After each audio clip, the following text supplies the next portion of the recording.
हाँ तो स्टूडेंट देखिए, आज हम लोग देखिए पेयर ऑफ लीनियर इक्वेशन का एक नया लेक्चर लेके आए हुए हैं, ठीक है ना। तो देखिए पिछले लेक्चर में हम लोगों ने क्या क्वेश्चन लगाना शुरू किया था ना, वो हम लोग ने पहला पार्ट एक फिनिश किया था वर्ड प्रॉब्लम, जिसमें हम लोगों ने क्वेश्चन कुछ लगाए थे। आज हम लोग उसी क्वेश्चन को और नेक्स्ट पार्ट में लेके आए, ये सेकंड पार्ट है उस क्वेश्चन का, ठीक है। वर्ड प्रॉब्लम जो हम लोग लगा रहे हैं उसका हम लोग एक सेकंड पार्ट लेके आए हुए हैं। तो इसमें भी हम लोग कुछ क्वेश्चंस लगाएंगे। तो आइए शुरू करते हैं आज का लेक्चर, ठीक है ना। तो देखिए ये क्वेश्चन कह रहा है फाइंड द वैल्यू ऑफ के for which the following pair of linear equation has infinitely many solution. देखिए ये पहला क्वेश्चन आपके सामने है, pair of linear equation in two variables का, ठीक है ना। ये तो पता ही 10th का थर्ड चैप्टर है ना, ठीक है ना। तो देखिए पहला क्वेश्चन आपने पढ़ा, इसमें देखिए के की वैल्यू आपको निकालनी है। ये दो आपको पेयर ऑफ लीनियर इक्वेशन दे दिए गए हैं, ये दे दिए गए, इसमें से के की वैल्यू आपको निकालनी है। ये के दिया गया, के की वैल्यू, और इसमें एक चीज कह दिया गया कि ये जो पेयर ऑफ लीनियर इक्वेशन है इसके इनफाइनाइटली मैनी सॉल्यूशन होंगे। हम लोगों ने देखिए जब लेक्चर हम लोग ले रहे थे, इसमें थ्योरी पढ़ रहे थे, उसमें हम लोगों ने देखा था कि जब इनफाइनाइटली मैनी सॉल्यूशन कब होता है, इनफाइनाइटली मैनी सॉल्यूशन कब होगा, जब अगर कोई a1x plus b1y plus c1 is equal to 0, a2x plus b2y plus c2 is equal to 0, ये दो अगर इक्वेशन आपको दे दिया गया, लीनियर इक्वेशन दे दी गई है, तो इसमें इनफाइनाइटली मैनी सॉल्यूशन कब होंगे, जब ये a1 by a2 is equal to b1 by b2 is equal to c1 by c2, ये जब हो जाएगा तब हम लोग क्या कहेंगे, इसके इनफाइनाइटली मैनी सॉल्यूशन होंगे, ठीक है ना। इस केस में इनफाइनाइटली मैनी सॉल्यूशन होंगे, ठीक है। ये चीज आपको बताएगा इनफाइनाइटली मैनी सॉल्यूशन का, ठीक है ना। तो अब हम लोग क्या करें, इन दोनों इक्वेशन को पहले इस फॉर्म में पहले लिखते हैं, ठीक है ना। फिर कंपेयर करेंगे कि a1 a2 b1 b2 c1 c2 क्या है, और इसको इसके इक्वेट कर देंगे, तो हम लोग के की वैल्यू निकाल लेंगे। तो आइए देखिए इस क्वेश्चन को कैसे हम लोग करेंगे। पहले हम लोग इन दोनों इक्वेशन को इस फॉर्म में लिखते हैं, ठीक है ना। तो यहां पर देखिए फर्स्ट इक्वेशन है, ये जो हो जाएगी, ये हो जाएगा 2x माइनस 3y, 7 इधर आ जाएगा, माइनस 7 इज इक्वल टू 0। इसी तरीके से ये हो जाएगा k plus 1x plus 1 minus 2k y minus 5k minus 4, ये इज इक्वल टू 0। ये बन गया, देखिए ये फर्स्ट इक्वेशन, ये सेकंड इक्वेशन, इसका सॉल्यूशन चल रहा है, बन गया। अब क्या करेंगे, हम लोग इसको कंपेयर करेंगे, कंपेयर करेंगे ना किससे, a1x प्लस b1y। तो देखिए जो इक्वेशन है,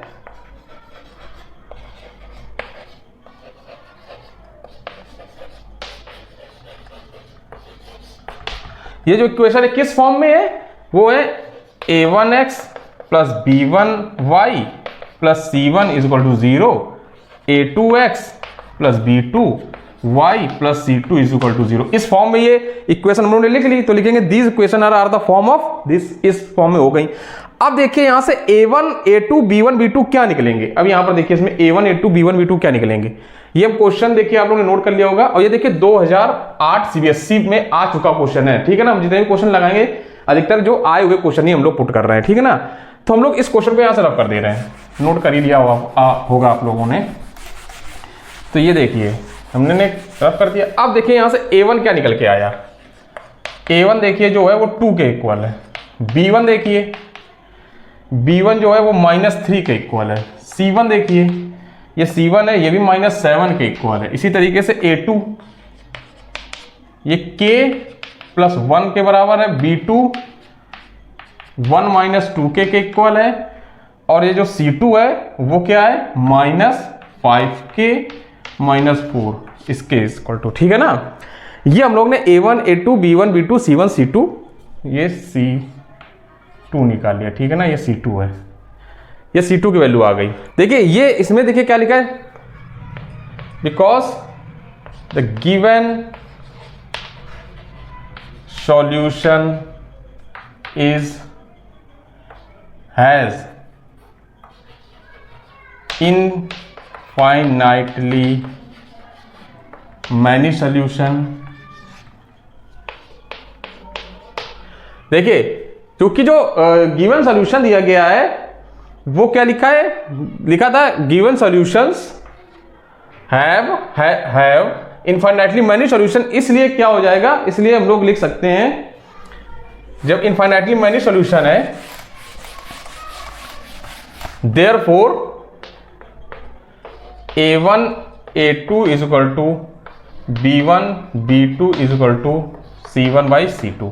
ठीक है ना। The given equation, the given solution have infinitely many solution। the given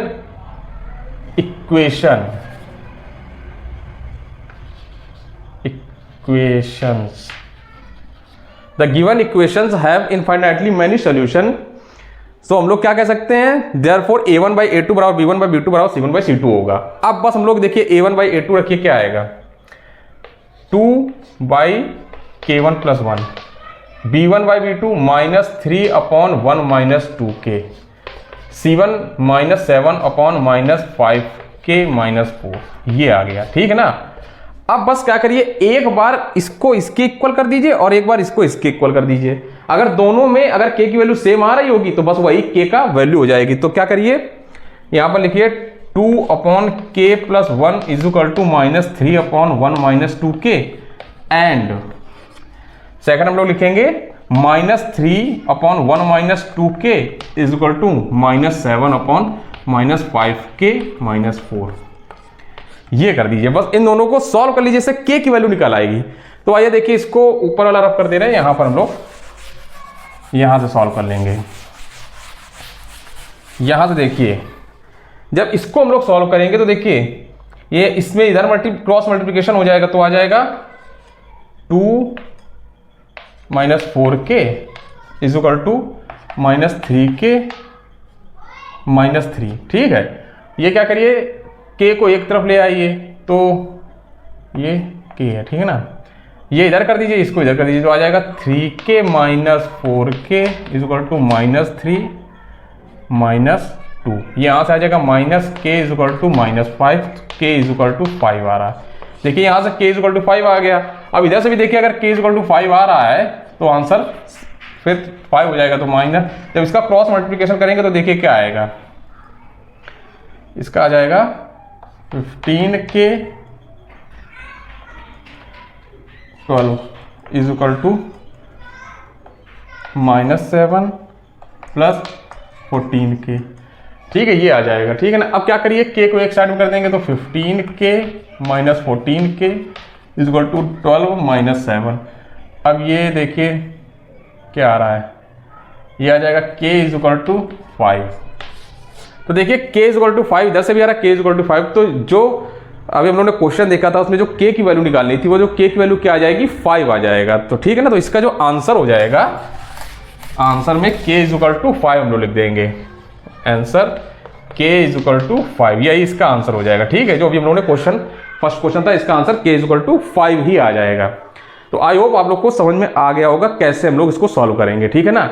आइए इसी से रिलेटेड सेकंड क्वेश्चन हम लोग देखते हैं। हाँ, तो आइए देखिए सेकंड क्वेश्चन करते हैं। देखिए ठीक पहले वाले तरीके से ये भी क्वेश्चन है। इसमें भी देखिए आपको 2 पेयर ऑफ लीनियर इक्वेशन दिए गए, इसमें भी आपको K की वैल्यू निकालनी है।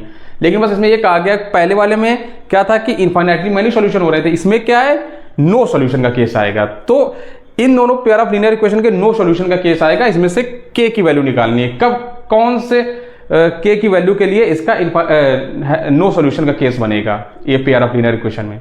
तो आइए देखिए इसको कैसे करेंगे। पहले इन दोनों इक्वेशन को स्टैंडर्ड फॉर्म में लिख लेंगे। तो क्या आएगा, सारे टर्म इधर ले जाएंगे, तो क्या आएगा,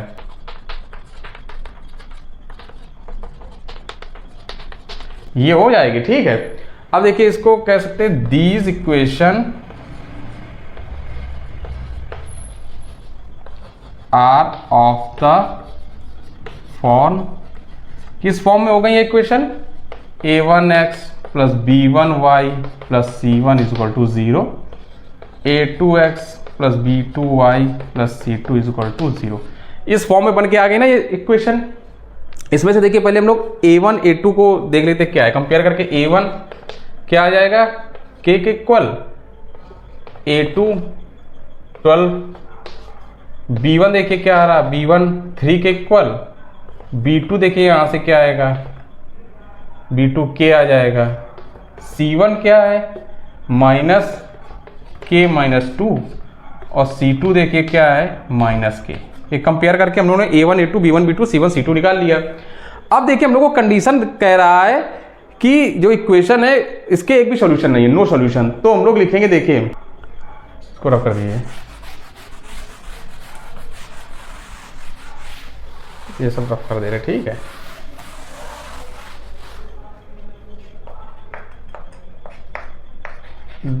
These given या the given equations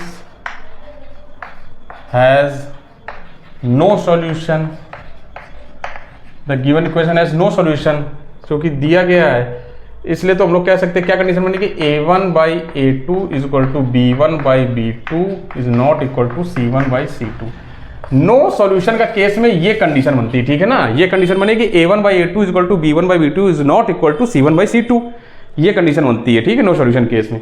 तो बस अब क्या करिए, यहां पर देखिए इसमें a1/a2 क्या हो जाएगा, k1/12 is equal to 3/k is equal to -k -k,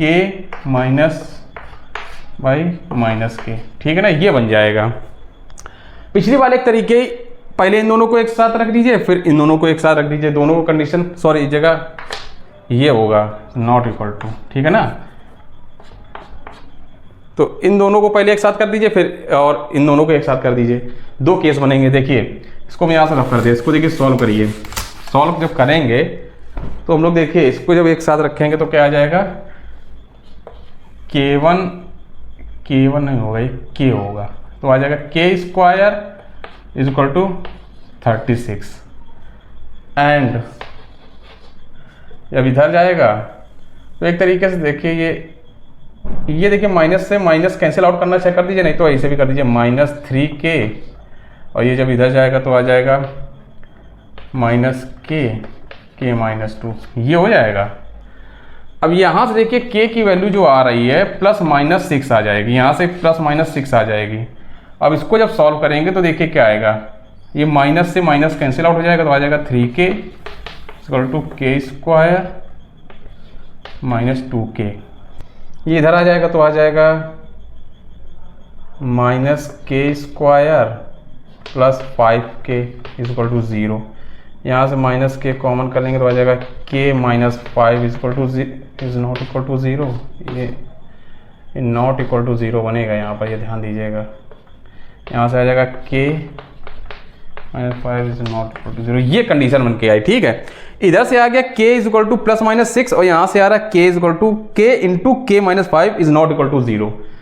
तो अब देखिए, अब हम लोग क्या करेंगे, देखिए ये वाली कंडीशन सेटिस्फाई हो रही कि नहीं है। देखिए अगर k की वैल्यू हम लोग इसमें पुट करें और ये कंडीशन सेटिस्फाई कर जाएगी, तो मान लीजिएगा कि जो k बराबर +-6 होगा, k इज इक्वल टू +-6 पर ये सोल्यूशन, इसके कोई भी सोल्यूशन नहीं होंगे। तब जब अगर इस k की वैल्यू हम लोग इसमें पुट करके देखते हैं, अगर ये भी सेटिस्फाई कर जाए, तो देखिए फर्स्ट केस बनेगा।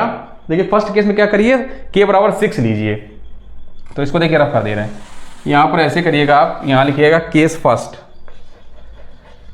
फर्स्ट लीजिए, इसमें लिखिए k इज इक्वल टू 6। जब k बराबर 6 रखेंगे इस वाले इक्वेशन में, देखिए तो 6 -5 इज नॉट इक्वल टू 0, तो यहाँ से आ जाएगा 6 इज नॉट इक्वल टू 0। तो ये देखिए सेटिस्फाई कर रही है।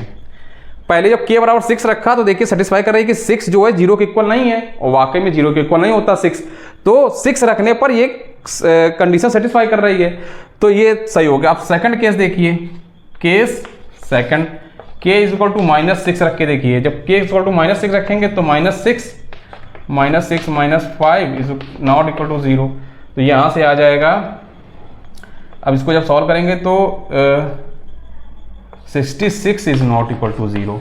देखिए ये भी सही है, ये भी कंडीशन फॉलो करेगी। देखिए 66 भी ना वो 0 के इक्वल नहीं होता है, तो दोनों k बराबर 6 और k बराबर -6 इस कंडीशन को सेटिस्फाई कर रही है। तो हम लोग क्या कह सकते हैं कि k इज इक्वल टू, तो इस जगह हम लोग लिख लेंगे, देखिए ये लिखने के बाद देखिए हम लोग आप क्या कर सकते हैं, देखिए इसको जब हम लोग ने लिख लिया तो देखिए अब हम लोग लिख सकते हैं, हाँ तो देखिए 10 in each case the given system of equation has no solution. ठीक है ना, यही तो हो रहा है। प्रत्येक केस में जो गिवन सिस्टम ऑफ इक्वेशन है उसके कोई भी सॉल्यूशन नहीं है, तो हेंस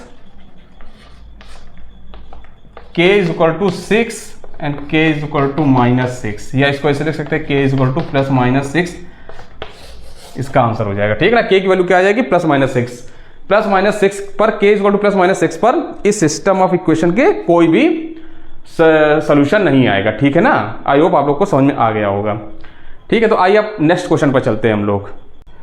हाँ, तो आइए थर्ड क्वेश्चन देखते हैं। देखिए ये वाले क्वेश्चन में भी हम लोग को क्या करना है, k की वैल्यू निकालना है, लेकिन इसमें एक और केस आ गया कि ये जो पेयर ऑफ लीनियर इक्वेशन है इसका यूनिक सॉल्यूशन होगा। देखिए पहले में क्या था, infinitely many solution, second case में हम लोगों ने नो सॉल्यूशन का केस था, थर्ड जो है इसमें इसका सिर्फ यूनिक सॉल्यूशन निकलेगा। यूनिक सॉल्यूशन निकलेगा k की किस वैल्यू पर, ये यूनिक सॉल्यूशन होगा। ठीक है ना, आइए सेम उसी तरीके से इसको भी सॉल्व करेंगे।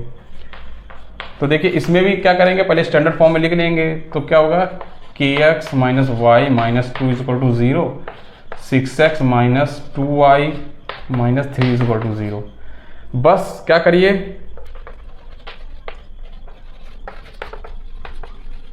किस फॉर्म में है,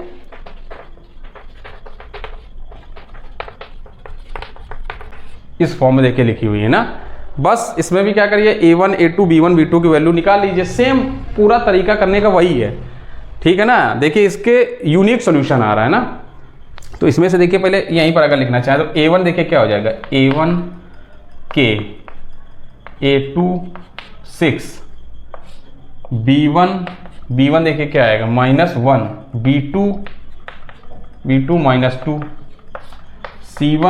c1 देखिए क्या आएगा -2, c2 -3, ये आ जाएगा। ठीक है ना, यहाँ से a1 k आ रहा है, a2 6, b1 -1, b2 -2, c1 -2, c2 -3, ये आ जाएगा।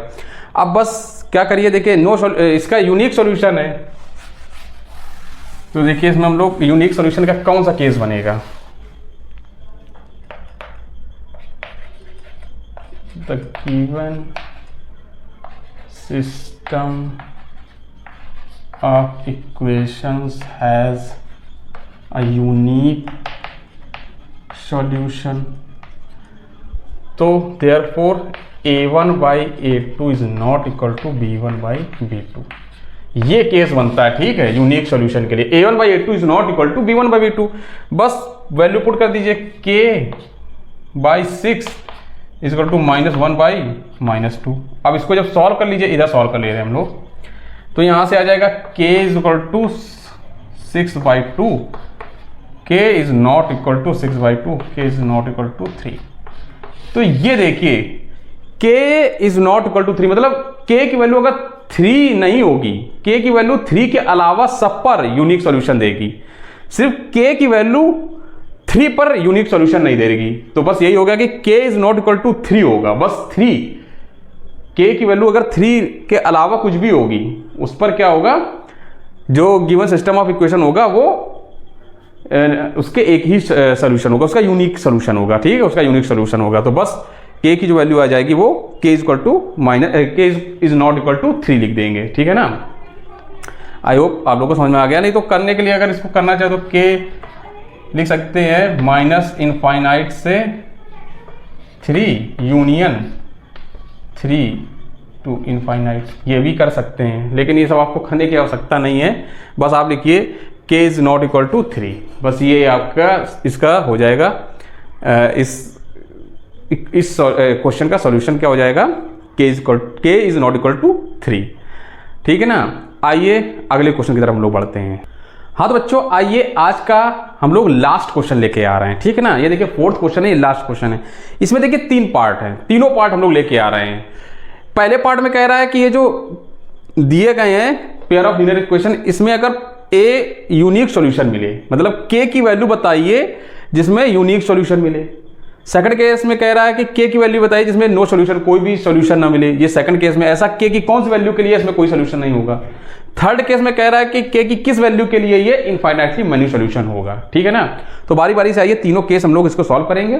पहले हम लोग फर्स्ट तो वैसे ही करेंगे, इसको पहले स्टैंडर्ड फॉर्म में हम लोग लिख लेते हैं। तो जब हम लोग स्टैंडर्ड फॉर्म में लिखेंगे तो क्या आएगा, वैसे ही सारे टर्म लेफ्ट साइड में ले आइए, kx + 3y - k minus 3 is equal to 0, 12x plus k y minus k is equal to 0, ये आ जाएगा।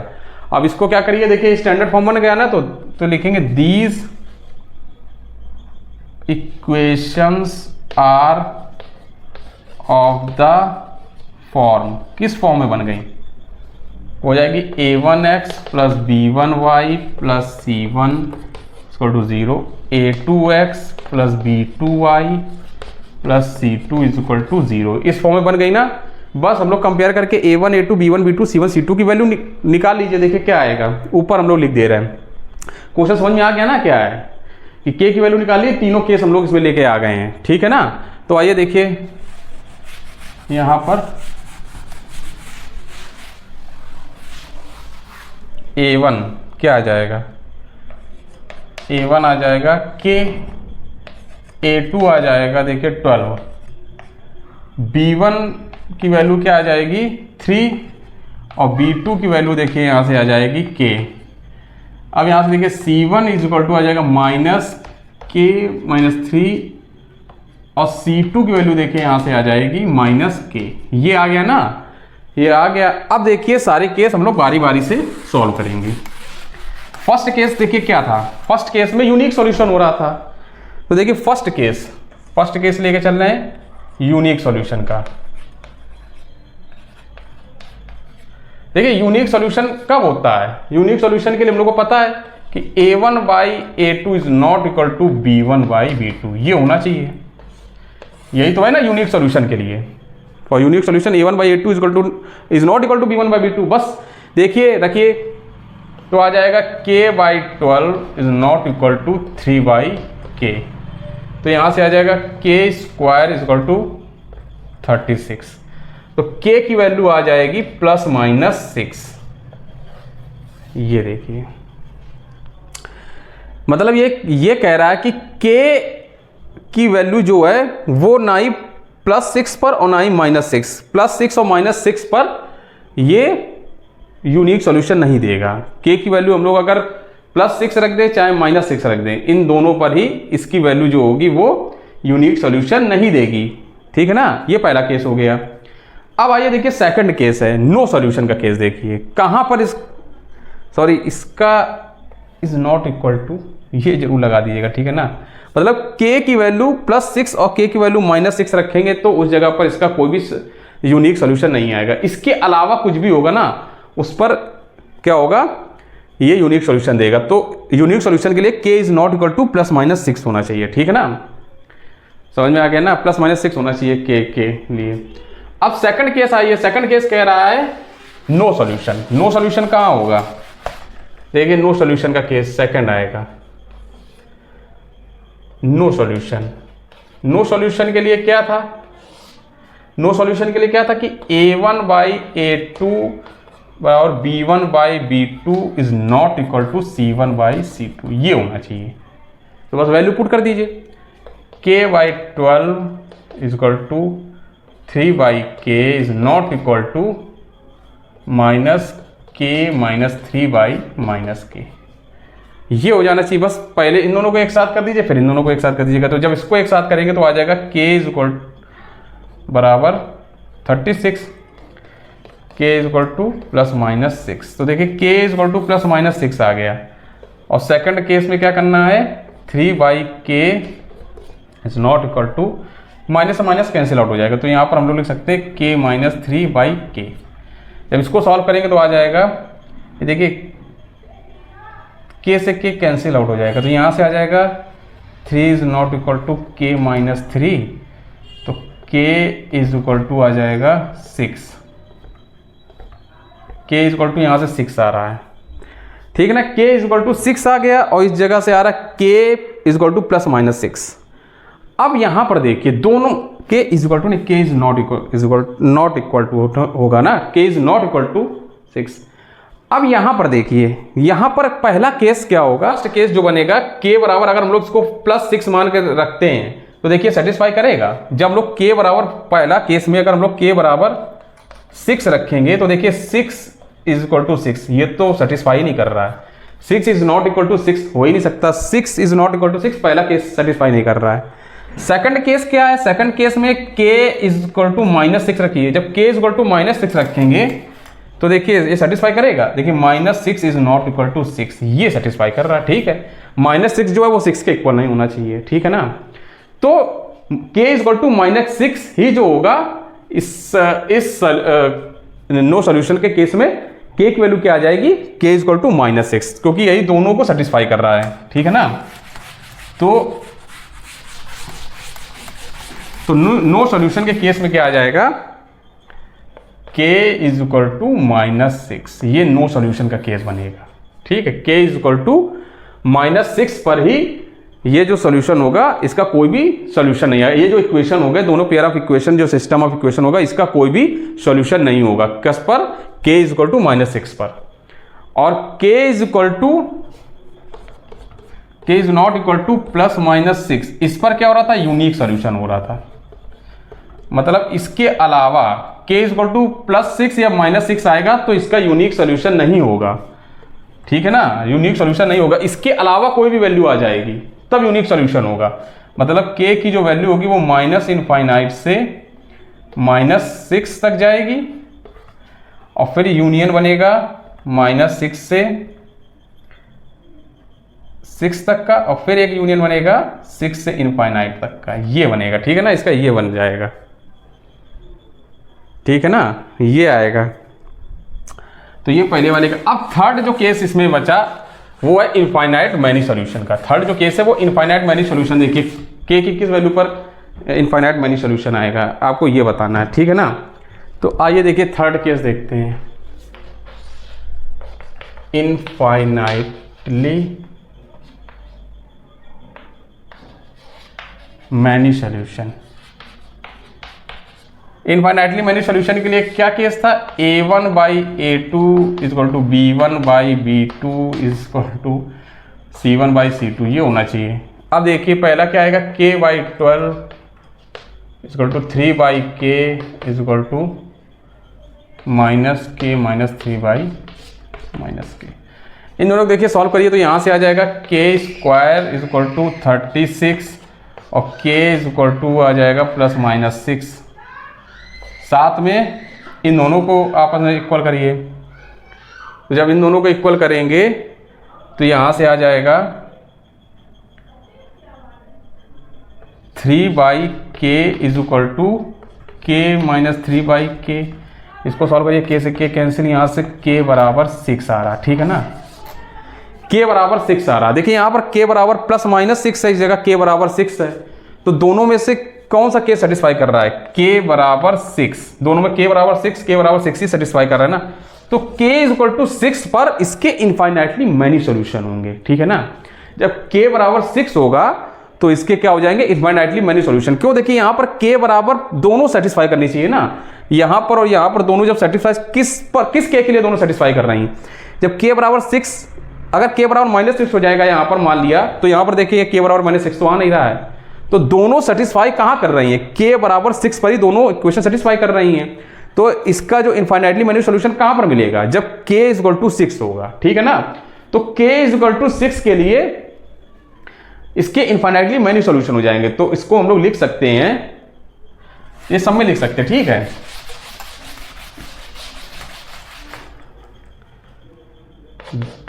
The given system of equation have infinitely